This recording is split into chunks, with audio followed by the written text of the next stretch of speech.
Hello, Bill. Good morning, Matt. Welcome to the DMZ, everybody. Shut-ins edition. I'm fairly socially isolated on a regular basis, Yes. but I have But not. usually not with kids all the time. Not all the time. Yes. We have done shows when the kids are around, but the 24/7 element is a new element. Also, no end in sight, right? It's not like, this is a week or 2 weeks, but they're going back on Monday. We don't know when this ends. Right. Where I am, Massachusetts has been sort of oddly behind the curve on coronavirus response, even though we have one of the highest amount of cases in the nation, although most of the cases are not where I am. I'm in the western part of the state. It's been more Boston area. Although testing is so poor, we actually have no idea how many cases I might be surrounded by. But there is no publicly reported cases in my city, although there have been some nearby. So right after Ohio said they were shutting schools down, which has a lot fewer cases than here. My initial response was, well, this is going to cause, other schools to follow suit. No one wants to be, lagging behind when some other state's setting the pace. And there was a conference call of all the school superintendents. I think it was Friday. It was Friday. And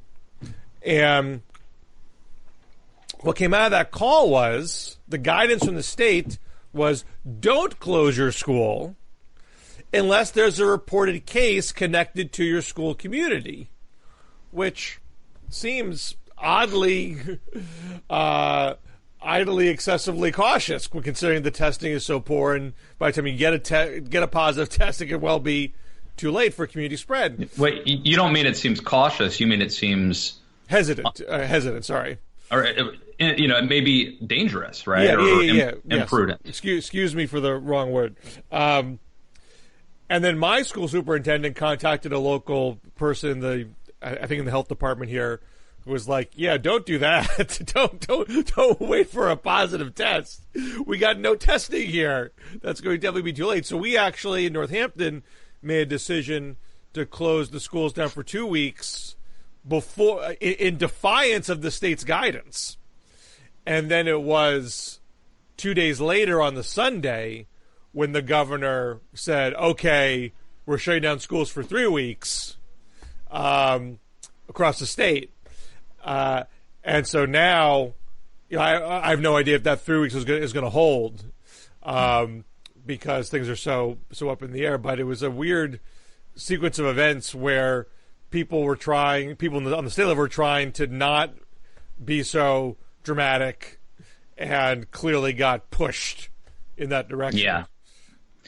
Well, it's a weird thing because, if there are times like a 9/11 where a legitimate response is to say, we're not going to be cowed by this. We're not going to be scared and huddling in our houses and intimidated. We're going to go out and go shopping, and we're going to go to a baseball game or whatever, right? In defiance, because we're Americans.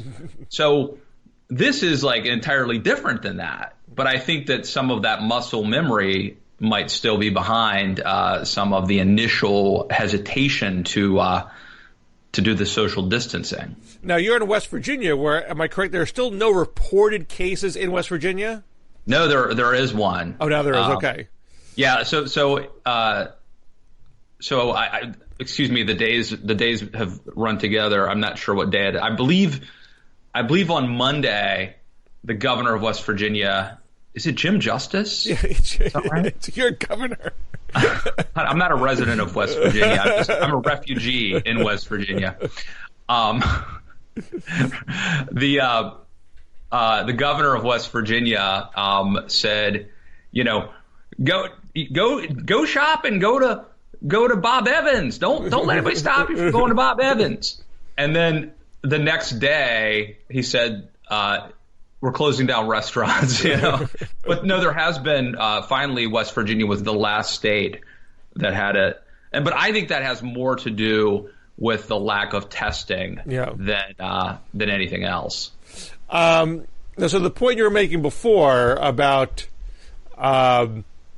Americans' instinct to, run out and congregate and, try to look coronavirus in the eye and say, screw you, buddy.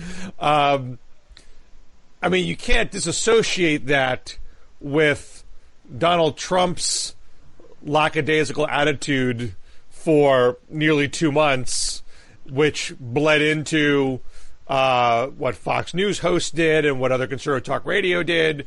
Every poll shows this clear partisan divide and how seriously this is being taken. Not only lackadaisical, but overtly, spreading disinformation, right. and basically telling people this is no big deal. This is no worse than the common cold or whatever. Yeah. So that's certainly part of this. You're already a traitor to your conservative movement, the Republican Party.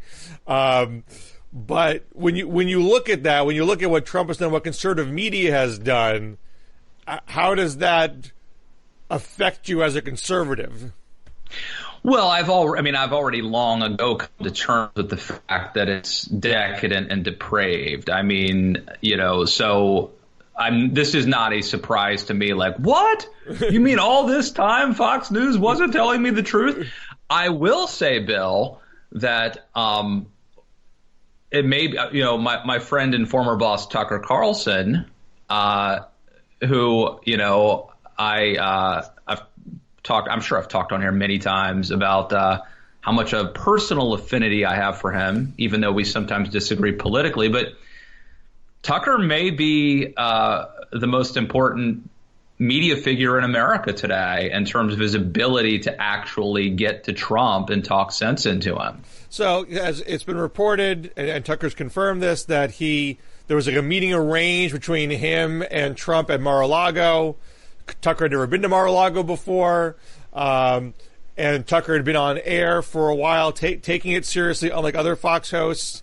And so he was asked to have a personal meeting with Trump and say, "Look, guy, this is the real deal. Get out of your bubble and start taking this seriously." And so I don't know if you read it. He gave an interview with Vanity Fair that was published today, where he talked about it and talked about his whole worldview about it. And the cognitive dissonance inside Tucker Carlson is palpable because he gives a very on-point critique of people's lack of trust in institutions and the media's penchant towards sensationalism and polarization, how that poisons the well and makes it hard for people to know what the truth is anymore. And he makes he has no accounting of his own role in doing that. He will say, I'm part of the problem in a very kind of glib way, but there's no, here are the specific things I have done to contribute to this, which I have still been doing up until this precise moment and will all likelihood continue to do going forward. There's no change in his own behavior. I think you're being a little hard on Tucker. He is, look, there's no doubt that he is a populist nationalist conservative at this point. There's no denying that. He wouldn't deny that, right? But his show quite often is very different from like Hannity, whereas Hannity is kind of the house organ for the White House and just is basically advancing Trump's political program, sort of the propaganda. Tucker does his own show, and this is the second occasion where he really could have been a force for something to do with. Wasn't there an occasion where Trump was like ready to like bomb Iran or something, and Tucker went on the air and reportedly, kind of talked him out of that. So, look, if Tucker Carlson was like on a different network and had a different message, he wouldn't be as good of a messenger. He actually wouldn't have the influence that he has right now to talk Trump off the ledge. I mean, Tucker's not a partisan. He doesn't do whatever the Republican Party wants him to say in a given moment. He has been willing to criticize Trump on air on Fox. He is willing to go to Trump personally and say something to him that he doesn't necessarily want to hear. So, Tucker gets a certain amount of credit for that, but he is still very demagogic. He was demagogic in that interview with Vanity Fair while he's bemoaning the media being overly sensationalist and making it hard for people to discern truth from fiction. He will make very excessively broad comments, for example, saying, the elites have failed us completely in every respect.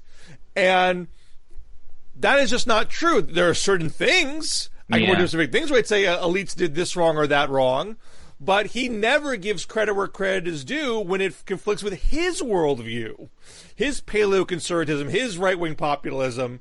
He doesn't entertain those things and adjust and gives nuanced commentary accordingly. Look, I mean, as you know, he and I would disagree over exactly what you just said. I mean, we disagree politically. But I'm so biased in favor. Tucker has been so good to me personally. He was such a good boss. And I worked for him for 6 years, and I wrote everything that I believe I was writing at his website. And he never tried to stop me. And he was always nothing but supportive of me voicing what in many cases are,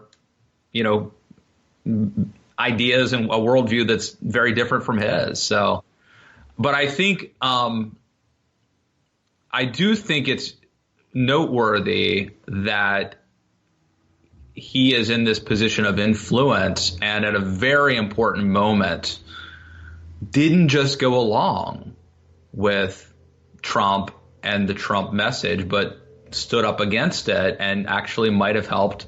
I'm sure there were other things that were simultaneously shifting. Because I guess the subtext for all of this is that Trump has shifted his tone, certainly, and his message as well in the last 48 hours. So to get off Tucker, get back to Trump, do you have an opinion, and let me stipulate, obviously, that the politics of this is not the most important thing, but we're not the most important show in the universe. We can talk rank politics if we want to, and we're more qualified to talk about politics than virology, right? The early indications are that Trump's job approval has not been affected by his handling of coronavirus. But by the same token, he's not in a good position vis-a-vis Biden in the status quo. So his job approval is still around the mid-40s. So it is sort of stupefying that a pandemic that most threatens the people in his political base is not altering their political views, so it appears at this juncture. Maybe that will change a month from now, but that's what current data seems to show. But he is, in the NBC Wall Street Journal poll, he was losing to Biden by 9 points, which, you can say that's a national poll, not state by state. But if you're losing the popular vote by 9 points, you are not winning the Electoral College. Does this matter politically going forward? Absolutely. This event that's happening now, I mean, first let me just say, I don't know where it ranks with big events in our history, like 9/11, let's say, but it's where do you think? I mean, it's too soon to say, probably, right? But it's on the list. I mean, this is. I don't think there's any chance that this isn't up there with the Great Recession and 9/11 and the housing market, all the things, if you look back at the last 25 years that we would say were like big events. This is on that list, that short list. I mean, and 9/11 obviously had enormous political impact. Sure. But even 9/11 did not have the same day-to-day impact in people's daily lives. There was mass fear for a good long while, but you didn't have to change your daily routine, right? The way a lot of people do. It was right in now. some ways very similar, and in some ways completely different. Yeah, I mean, in my lifetime, this has impacted. This is politics impacting my daily life in a way that nothing else has yet. Yeah. I mean, obviously, if I was someone who lost a job from the market crash, that I didn't lose my job in the market crash. I wasn't affected in that way. Obviously, other people did. Other people lost their homes. That's just very profound. But this is something where even if you're not being hurt on the economic margin, broadly speaking, you're still being impacted in a whole lot of cases. I'm sure there are some people in smaller areas that maybe aren't being told to shelter in place or what have you, but a lot of schools being closed, almost everybody being told to perform some kind of social distancing. So I have to think that has an impact now. And for how long? Right. I mean, this could go on for months. I mean, but I think so to answer your question, I think that the economic ramifications of this are going to be the most important politically. This is going to create insane disruption economically. I just think it has to. But now what I don't know is, so here we are at this point where you can, I think, pretty well prosecute the case that Donald Trump mishandled the response to the pandemic. There's documented video, there's ads you can produce to show that to be the case. Even if it doesn't drive down his numbers within his base, he's starting from a weak place. That wouldn't be good for him. Now, he's also proposing an enormous economic stimulus and is now promoting very draconian social distancing. So what if we do flatten the curve? What if the projections that are being put out today don't materialize? What you have Mnuchin tossing out, I think, probably a wholly made-up number of 20% unemployment that doesn't happen after you pass $1 trillion stimulus, and they run out and say, "Hey, we stopped the worst. Things are so much better now. We got through this. We all pulled together. Hurrah for Trump! Huzzah!" I can't. I mean, not to say I think that's going to mean he wins the election, but I can't presume that it's all disaster for him, in the summer and the fall because of this. Right. Let me finish where I was going, and then I want to come back to that. I believe that presidents typically get blamed, and certainly there's evidence that Trump deserves a lot of blame for this. My understanding is that it's not the economy from the last 3 years, but it's the economy from the year of the election that matters. And Trump was already basically treading water. I mean, he was already on the bubble, in terms of whether or not he could beat Joe Biden. And if you take away the good economy, then I think all of a sudden it's hard to imagine him winning. Now, one of Trump's advantages is that he doesn't really believe in anything except for surviving and winning. And so he doesn't have any hang-ups about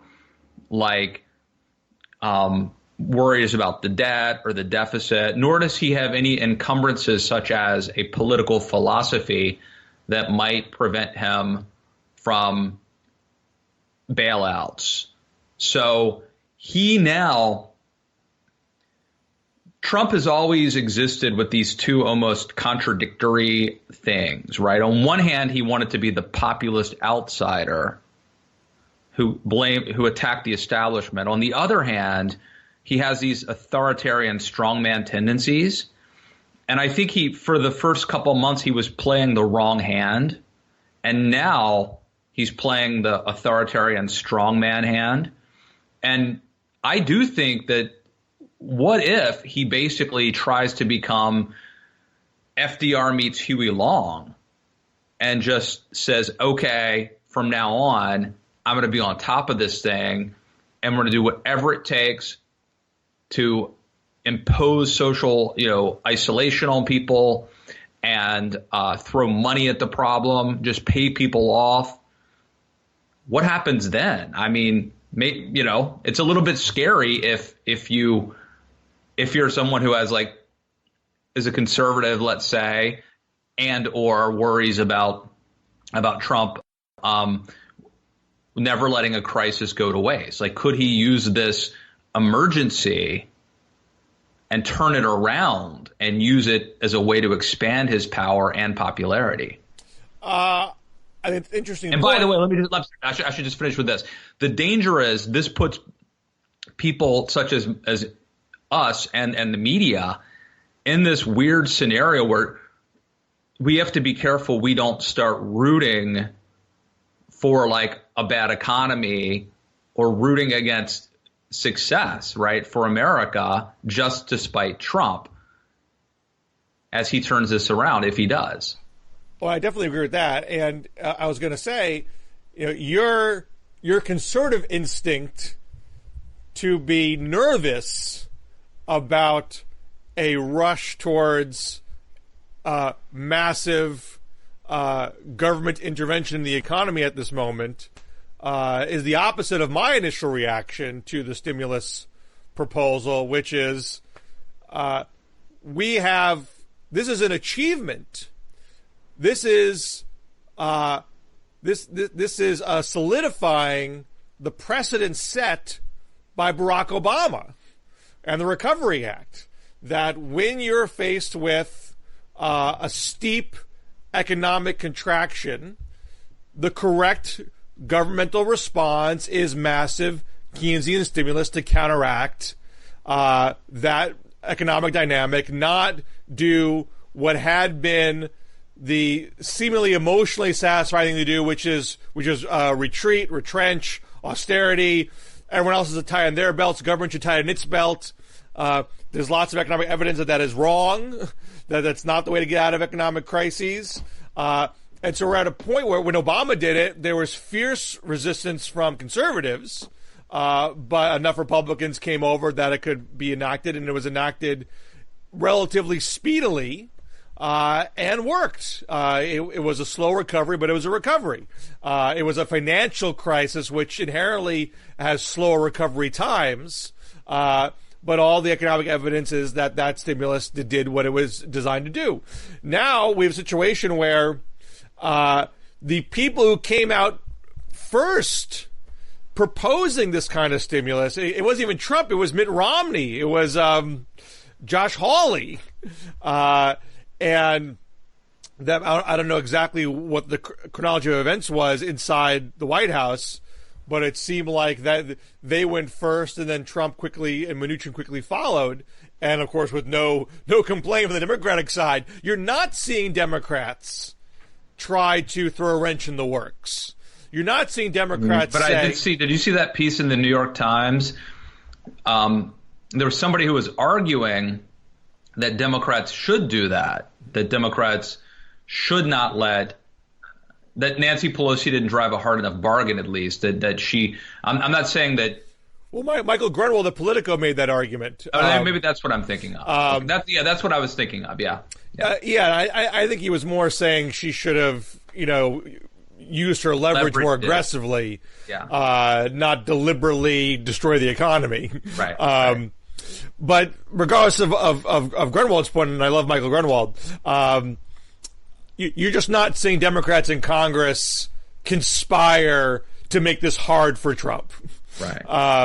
But isn't part of the problem with the Keynesian idea is that during good times you would tighten the belt and pay down the debt, and Trump has basically tried to juice this economy every single day by tax cuts that were supposed to be a stimulus, by forcing the Fed to lower interest rates. I mean, I'm not an economist, but my sense is that rather than waiting for an emergency to utilize these tools that we have at our disposal, going into re-election, every single day he was sort of, pedal to the metal, juicing the economy. And so, A, does it work as well when you've been doing it every day for 3 years? And B, well, okay, if during good times we spend money and don't pay down the debt, and then during bad times we spend money, when do we stop spending money? Yeah, when do we get around to that? Yeah, the Keynes argument is not throw money out the window all the time.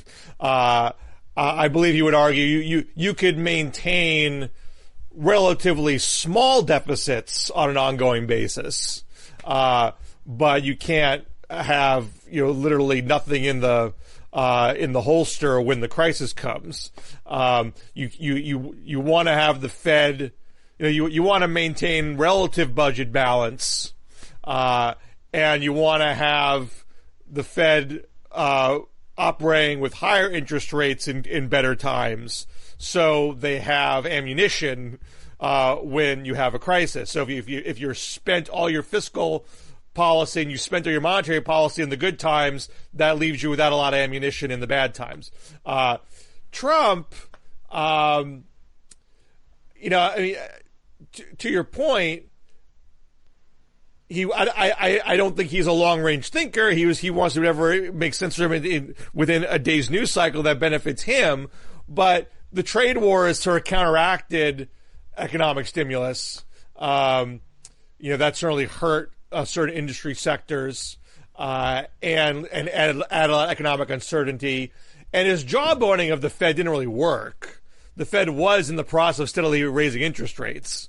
And now they've had to reverse course. And so that's the problem with having two economic crises relatively close together.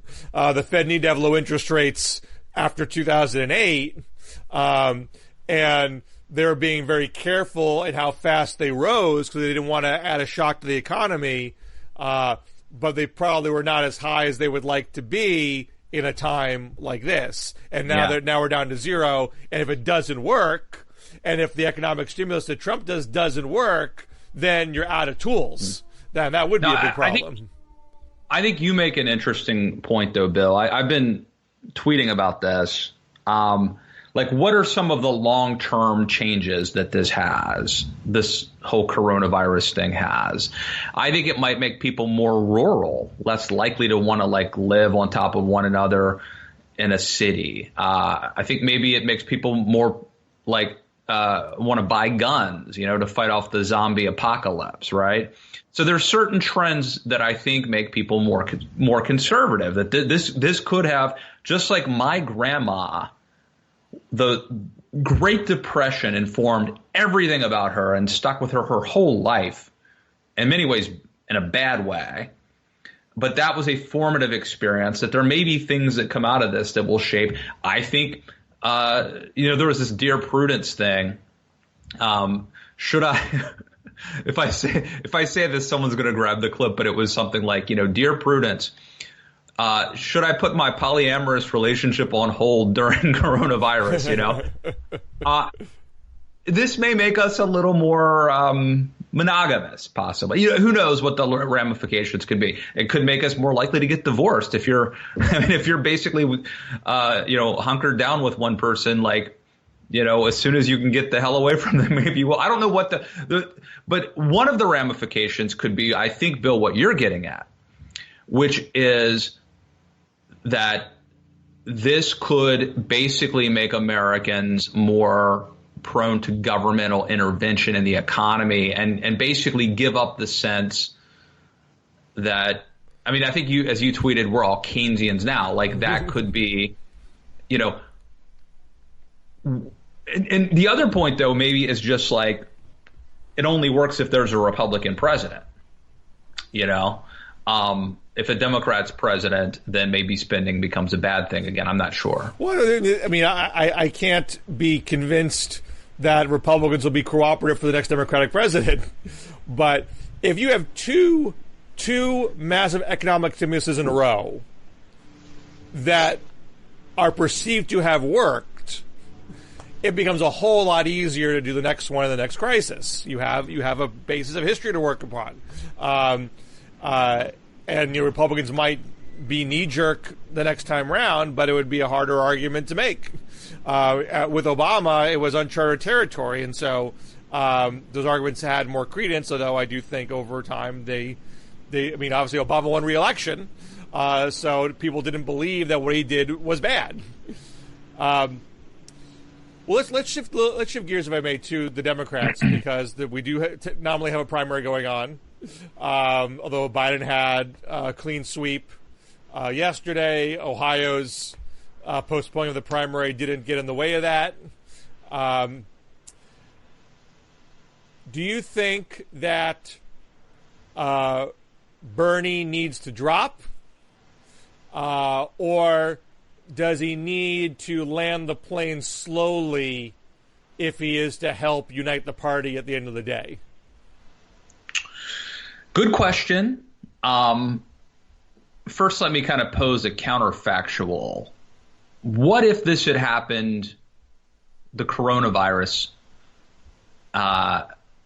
pandemic had happened earlier? Would that have created chaos, especially when you have things like what happened in Ohio happening? I mean, what if you can't caucus? What if you can't do the Iowa caucuses because of this? And part of the problem Bernie faced was the economy was really good. Nobody really wants to have a revolution when things are going well, but maybe during a moment of crisis is when the Bolsheviks march in. You know what I'm saying? Well, I don't think that's what's happening now. And I think, I mean, you know, Biden was on a glide path anyway. I agree. He was. No, but what if this coronavirus, like the coronavirus, you know, pandemic that we're experiencing right now in mid-March, what if that had hit 2 months earlier? I mean, if the coronavirus impacted the ability to hold elections, hold primaries and caucuses, that would stir up so many conspiracy theories. Yes. There'd be so much more intense debate of where to hold these races on, who does it help and who does it hurt. It would have been incredibly poisonous to the process and erode trust in the result. So Democrats should be enormously thankful that didn't occur. To your other point, the other point about how does it affect the politics, the people's ideological inclinations. You know, the Bernie campaign's response to this has been to stay on brand. Obviously, we need Medicare for all in the face of a pandemic. Obviously, we need more expansive government economic policies in the face of a pandemic. And I don't think, not to contradict what I'm saying about Keynesian stimulus, because I think that's all correct, but I think there was a misreading there about what the average person's gut reaction is to a governmental failure to respond to a pandemic properly. I think the average person response is, let's get somebody in there who knows how to handle a pandemic. Yeah. Let's get somebody in there who can explain what you do to contain these things. And Biden's ability to say, hey, we handled Ebola. I was directly involved with that. My guy Ronald Klain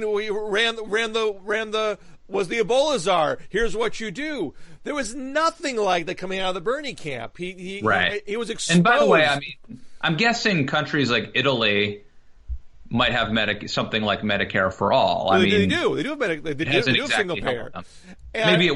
Maybe later it does, but it didn't. It didn't solve the current problem. Well, it didn't solve the fact that their hospitals are overrun.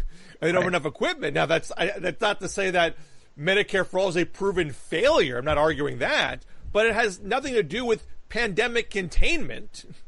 And it doesn't solve the problem of providing care to the sick if it's not robustly financed enough. Yeah. I do think for now, Biden's return to normalcy, boring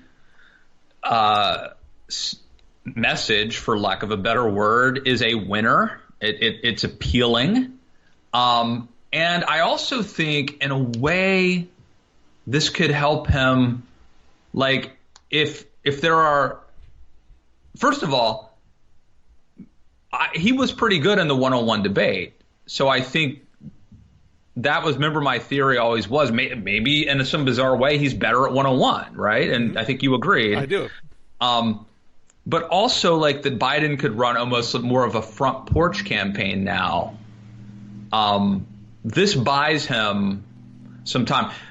And look, I don't think Bernie needs to get out. I know there's some people saying, for the good of the country, Bernie needs to drop out now. Bernie needs to get out, clear the path. Like, let's get this over with. I'm not sure that's true. Like, I'm not sure that helps Biden, actually. Like, so right now, the coronavirus story is by far and away the dominant story. Okay?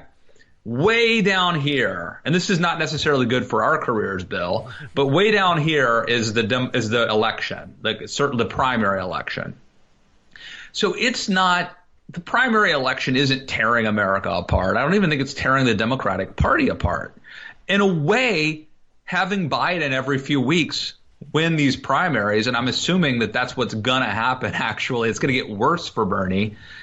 Isn't that maybe good for Joe Biden, actually? Well, I mean, so long as Bernie is just being Bernie, I'm going to do video town halls where I talk about my agenda. I'm not going to be disparaging Joe Biden. I'm just going to be putting out my agenda and attacking Trump, and then every few weeks I lose primaries by 20, 30 points. I don't think that is bad for Biden. He still has to get to a place where he does the actual endorsement and encourages I think communicates to his people, like, not just nominally endorse. I think he needs to get to a place where he's saying it's in our interest to support Joe Biden. It is going to help the ability for our agenda to someday succeed, or at least move in that direction, if we are part of this coalition. It is better for us to argue with a President Joe Biden than argue with a President Donald Trump. We have our first visitor. Yes, right. I think that's what's hard for his loyalists to get around. That, you know what? You may be very skeptical about Joe Biden. You may think his climate plan is insufficient. You may think his healthcare plan is insufficient. But you're better off having the argument with Joe Biden about that and see what concessions you can extract than having an argument with Donald Trump, who won't give you the time of day and hasn't. I mean, if you thought that Donald Trump was going to cause some sort of huge pendulum swing in your favor, that just did not happen. It has been proven that it did not force the Democratic Party or compel them to go into a Democratic socialist direction. So how many years does it have to take for that to happen? It didn't happen.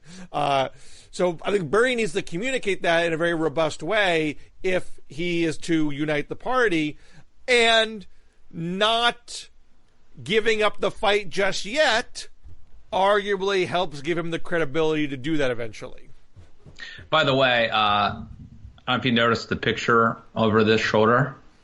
That's Barney Fife and Thelma Lou, signed by Thelma Lou. My friend who moved to Mayberry, right. Now, by the way, now looks like a brilliant move.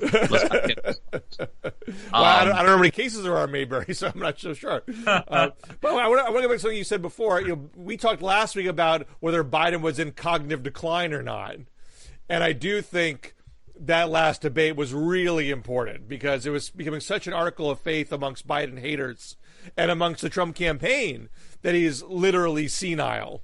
So to see him in a 2-hour setting, standing at a podium, he didn't have to sit down in a swivel chair. He could stand on his own 2 feet. He could be cogent. He can talk policy detail.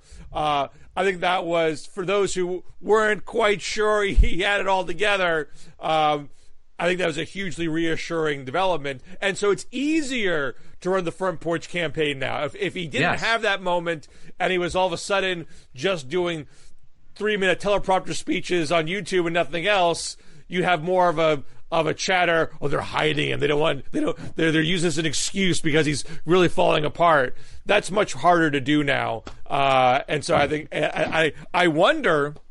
I still suspect that the Trump campaign wants to take every flub and use that to say Biden is suffering dementia. But the more Biden can be in long form, unscripted settings where he looks just fine, that's going to be harder to play that card. Here's the other thing, too. Right now, times are so serious, and Trump is trying to, after not bowing to reality for months, Trump is now trying to be the serious statesman who is going to do whatever it takes to get this under control. If Trump starts tweeting crazy things about Biden and using one of his superpowers, which is mocking people, doesn't that undermine his attempt to pivot to being the FDR character? I don't think Trump has an interest in being the FDR character. And FDR had his broadsides. FDR, and I've written about this, he, in 1936, ended his last re-election speech in Madison Square Garden talking about organized money being the same as organized mob. I welcome their unanimous their hatred in me, and I welcome their hatred. In my first term, they met their match. In their second term, they'll meet their master. I mean, he was twisting the knife, while also being a figure of national unity. So it's not inconceivable Trump could try to pull off the same kind of two-step. But that's righteous indignation, which is different than Sleepy Joe. You know what I mean? I wonder if these things are mutually exclusive. Does wearing the okay, now I'm serious, I'm taking coronavirus seriously, does wearing that hat preclude him from running the kind of campaign that goes after Joe Biden in a sort of untoward way? I don't know. We'll see. I think he's going to run that campaign. I don't think he's going to stop with insulting Joe Biden because of coronavirus. And how did Obama beat Mitt Romney? I think part of it was the fact the economy was doing better. It may not have been great, but it was better than 4 years ago, and that tilted the fundamentals in his direction, if marginally. And as extra insurance, they ran a fairly negative campaign against Mitt Romney. They wanted to not just be a referendum on Obama. They wanted to be a choice. And, the ad of Mitt Romney singing America the Beautiful off-key was a devastating ad. When they caught Mitt Romney talking about the 47%, they hammered him with that. Trump does not want this race to be a referendum on Trump. He is going to want to make Joe Biden an unpalatable alternative, and I imagine he's going to use every opportunity, no matter how fair or accurate, to do that. This allows Biden to do a little bit of what Bloomberg was doing, where Bloomberg was creating this image that was very controlled, I think that Biden now has a chance to put himself in the best light more often than he was, for a while at least. Don't you think? For Biden or for Trump? This allows Biden, I think, a little more space to control his image and present himself in a more favorable light than he has for the last year. Well, yes, but I also think that once you get out of the primaries and into the general, you're not in the periodic 6-person debates. You're not doing a lot of living room, up close campaigning. It becomes more staged anyway. Right. And which is good for Joe Biden. Which is good for Joe Biden. I mean, I think he wants to be put in presidential type settings, yes, not loosey-goosey type settings, as much as possible, to get people thinking about, yes, I want a president again, not a reality show TV star for 4 more years. Yeah, I think, he should pretend he's the president. Which I think he's been doing. Think of it from a visual standpoint, from a messaging standpoint, as if he's already the president. I mean, I think it's what you saw last night. Crossing the line. It's what you saw last night with his streamed speech in front of a couple flags at a podium. And the coronavirus remarks he gave before then were in front of more flags. I mean, I think that's completely what he is doing. One guy, dead center, at the podium, speaking, calming, truce, unifying messages to the public. That's what he wants to do.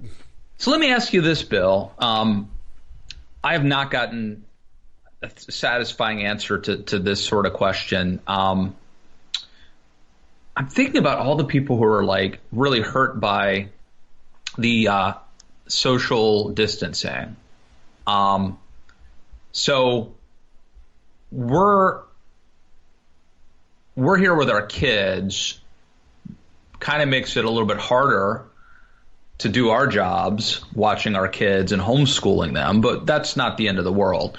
But what if you own a restaurant? What if you're a waitress or a bartender? And what if you're a babysitter or a nanny?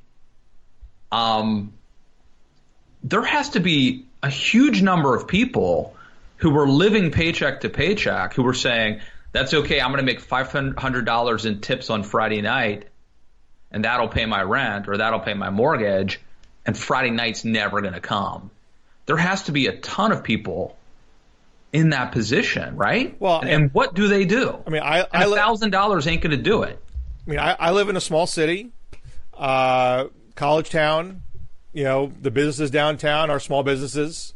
A lot of restaurants. Online retail is a tough gig. The stuff that exists in these downtowns are things that require in-person activity, like restaurants and tattoo parlors. I mean, that's the kind of stuff that's around.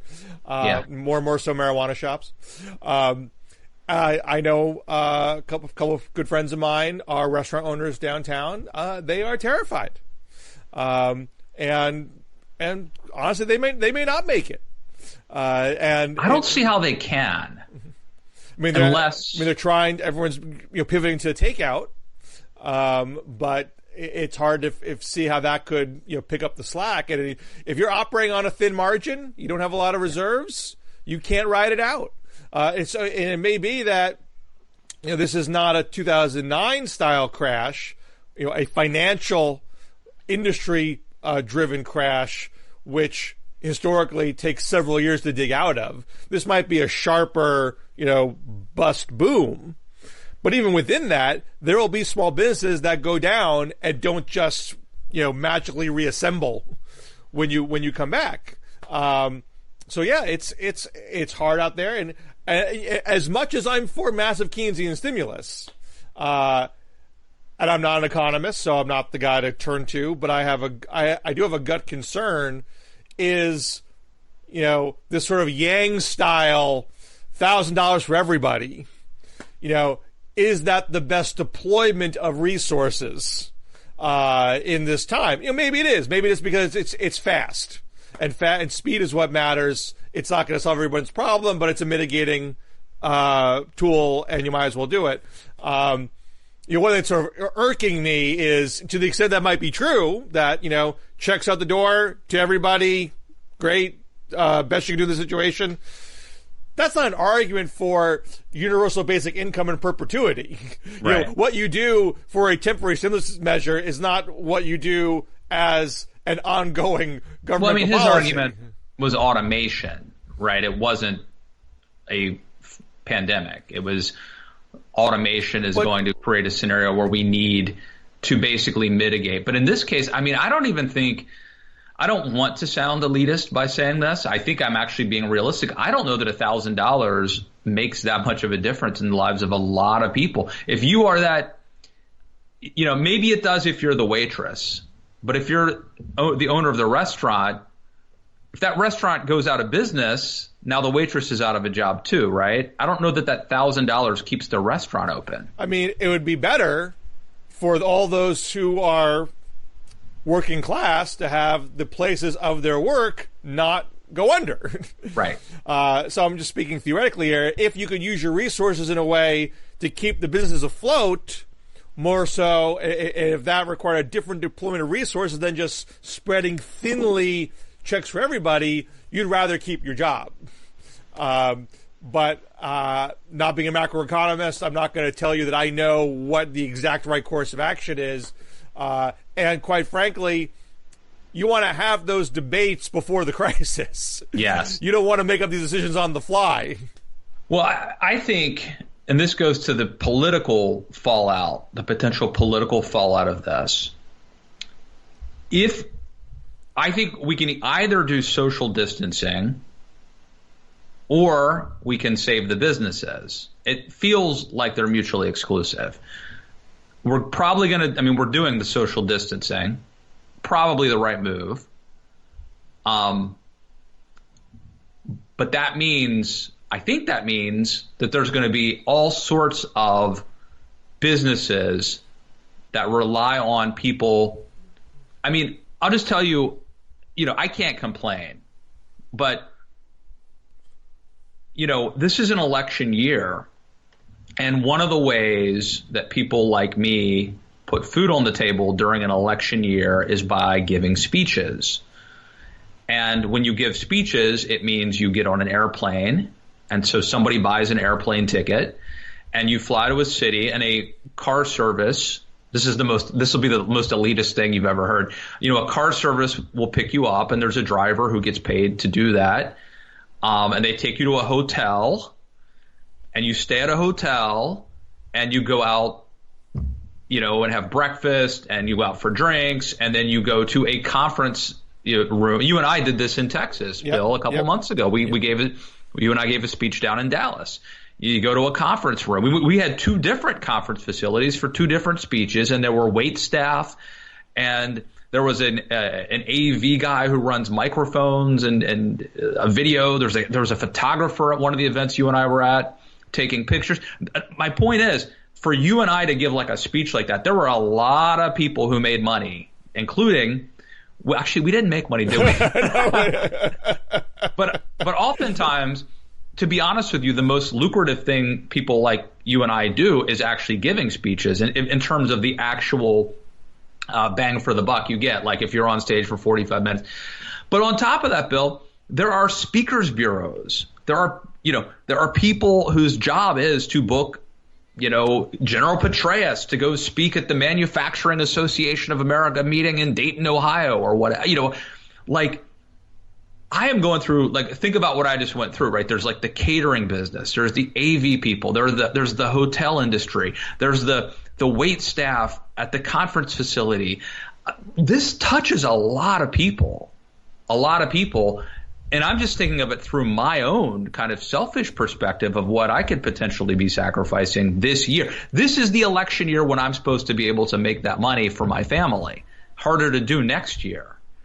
Even a midterm year is not as lucrative. So there's going to be a lot of people, and I just don't see how it bounces back in time for November.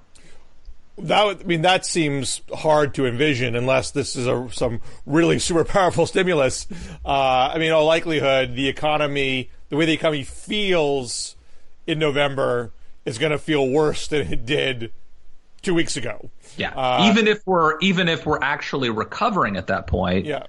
It's like a 1992 type situation. Right. Exactly. But we may be seeing one of the faster government responses to a crisis in history. The fastest before this was the 2009 Recovery Act. And we have to see how well it works out and if people feel like the worst was averted or not. So I think the psychology of that, so you can look at historic models, but I think there's going to be certain elements of this which are unusual, historically speaking, that will complicate our ability to be able to predict with precision what the average person feels. I mean, it makes me wonder, the other counterfactual, what if Trump had been on top of this from day one? I mean, he's a germaphobe.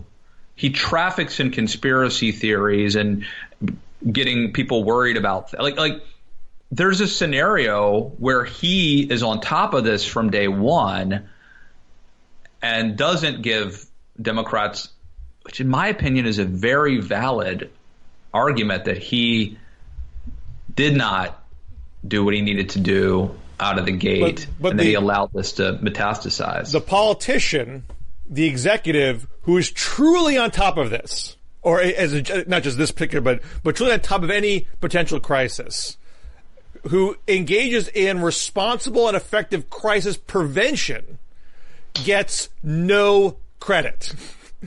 There is almost no political incentive to be excellent at your job because people assume the crisis was never going to happen in the first place.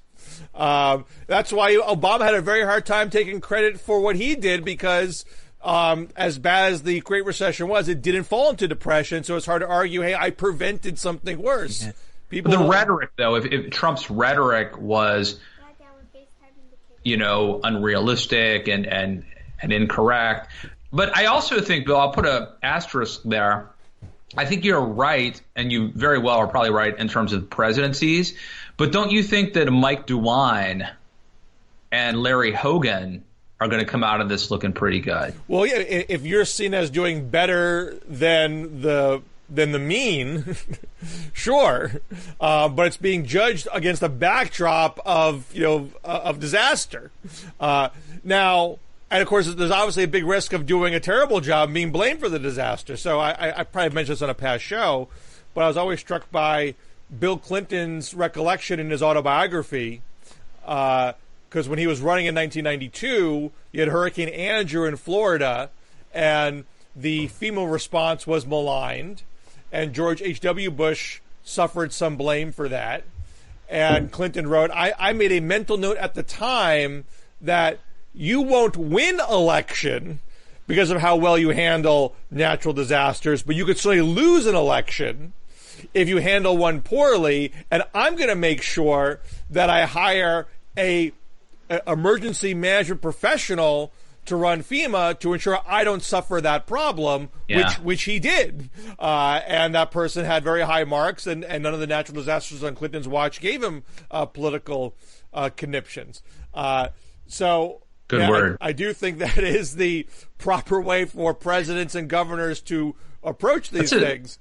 I think there's a Bill Cosby skit where he talks about having a conniption fit. Am I right? Probably. But I do think the most political benefit one has is to handle a near disaster where there's a certain you feel some of the pinch of the disaster, and then the governmental action removes that pinch. That person gets more credit than the person that prevented the pinch from happening at all. Yeah. I think that's fair. I mean, it's unfair, but I think your point is valid. So when you're out there, I want you to think about, the driver who's not picking up somebody, the person who cleans the hotel room, the person who, the wait staff at the conference that isn't taking place, and most of all, the brave political columnist who is not standing behind that podium, because it's hard to give a speech to less than 10 people. I mean, I've done it, don't get me wrong. But the whole thing about no more than 10 people does kind of put a cramp in the speaking industry. I wonder how much we'll move to virtual conferences, speaking from remote. It's not the same. I mean, people will watch. A lot of people will watch a Bruce Springsteen concert. People watch pay-per-view for fights and stuff, but people watch porn. But it's not the same, Bill. It's not the same experience. Let's end on this note, because I know there are a lot of disappointed and frustrated sports fans out there who don't know what they're going to do with no basketball and no baseball. Tomorrow is opening day for Aussie rules football. The season is on. Is it not? Are they not impacted? They are not allowing fans, spectators. Okay. I think they shortened the season slightly, but they made the decision today to go forth with the season. So I think there are pay packages. I think you're going to watch. If you Google "watch AFL," I think you can find pay packages for watching it. We're all Australian rules football fans now, Bill. You won't go back. Greatest sport alive. I am reminded of. I don't know if you know this. Do you know that there was one game in Major League Baseball history where there were no fans? Do you remember this? Was it the World Series after the quake? Nope. It was the Baltimore riots of just a few years ago. The Orioles played a game with no fans in the stadium. Did they win? That I'll have to. I'm going to say yes. To say yes, they did. I don't know. All right. I think we got through our first shelter-in-place episode. Yeah, I don't know how long how long can you tell your kids? Yesterday, my son had a virtual play date. He played Legos with another kid on an iPad. Yeah. The other kid was in a different city. Yeah. This was on FaceTime. I don't know. And the problem, too, is this is like a communicable type situation. So, like, even relatives were like, they haven't been quarantining. I mean, they've been going to work or going out. So, like, even though it's just one person and it's a family member, if we're around them and they've been around 100 people, like, what good does that do us to social distance? So, like, I don't know, like, we're on. It's gonna be like I want to say Planet of the Apes, but that's not what I'm thinking of. What's the famous book about the kids who take over the island? Lord of the Flies. That's it. Things are gonna get ugly around here at some point, Bill. Till then, Matt Lewis. I'm glad you had a comeback to that. I got nothing to say for that. All right. Well, if next week, if you don't hear from me, they've killed me. Okay. And by they, I don't mean the virus. I mean the kids. So. We'll talk next week. All right. So I should have plugged my VP rankings. I did a VP rankings for Politico. We talked Klobuchar versus Harris last week, so we didn't need to rehash it again. But elements of that discussion, some other names that you've thought about or may not have thought about are in there. So go check that out at Politico. This piece you wrote is getting a lot of buzz out there. It was the most read piece over the course of yesterday at Politico, which goes to show that people are craving non-virus content. So. Yes, counter-programming. All right. Follow us on Twitter at DMZ Show. Read Bill's piece in Politico magazine, and why don't you rate and review this on iTunes? You could do that. You got nothing else to do. Yeah. All right. Till next week. Bye-bye.